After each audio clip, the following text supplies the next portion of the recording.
Assalamualaikum warahmatullahi wabarakatuh. Halo, perkenalkan nama saya Melia Ariska dari Prodi Proteksi Tanaman. Baiklah, saya akan membahas tentang pengenalan mikologi. Mikologi yang terdiri dari dua kata, yaitu mikos yang artinya jamur dan yang kedua itu logos yang artinya ilmu. Mikologi adalah cabang ilmu yang mempelajari tentang jamur, merupakan cabang dari mikrobiologi yang mempelajari jamur. Mikologi berasal dari bahasa Yunani, yaitu ilmu yang mempelajari tentang jamur baik secara morfologi dan klasifikasi. Baiklah, di sini saya akan membahas tentang jamur kelas Basidiomycota. Basidiomycota berasal dari bahasa Yunani atau basidium yang artinya alas kecil. Jamur Basidiomycota memiliki struktur tubuh bersel banyak atau multiseluler dengan hifa bersekat. Yang kedua, tubuh buah Basidiomycota disebut Basidiokarp atau Basidiokarpus. Bentuk Basidiokarpus bervariasi, antara lain seperti payung. Basidium menghasilkan Basidiospora sebagai alat reproduksi secara seksual. Jumlah Basidiospora yang dihasilkan bisa mencapai miliaran.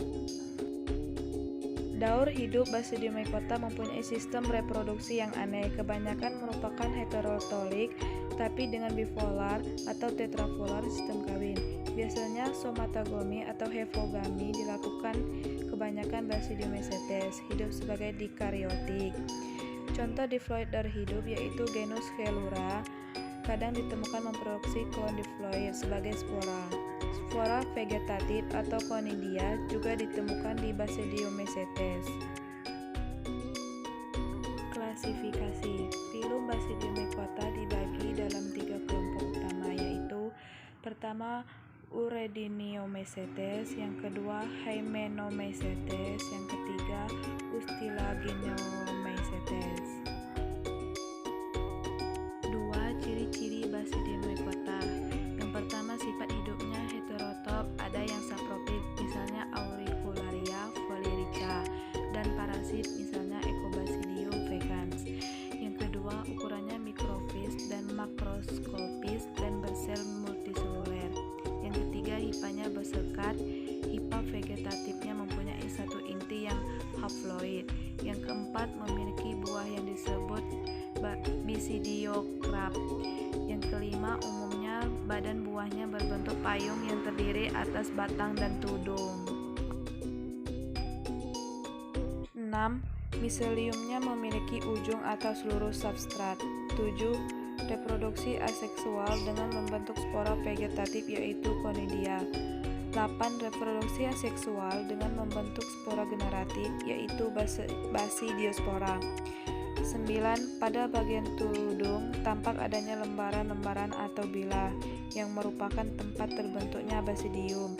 Tubuh buah disebut Basidiokarp.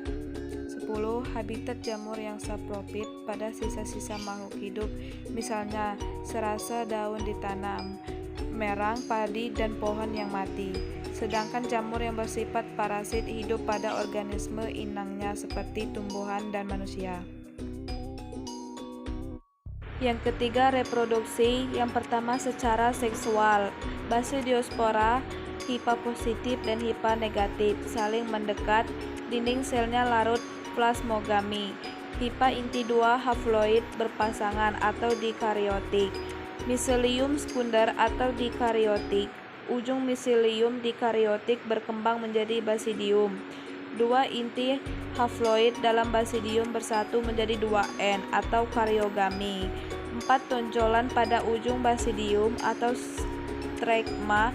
4 inti haploid atau meiosis. Basidiospora hifa bersekat atau N.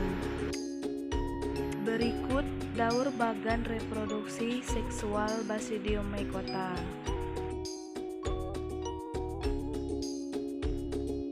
Yang kedua, secara aseksual. Spora basidium atau conidium, benang hifa atau bersekat, satu inti, yang artinya miselium.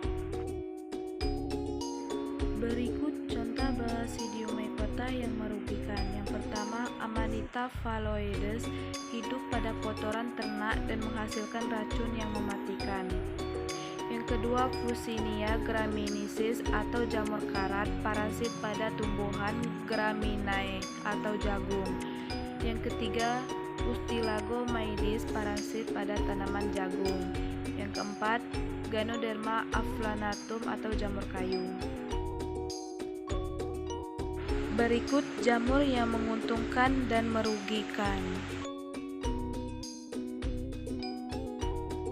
Oke guys, terima kasih. Jangan lupa like, comment, and share.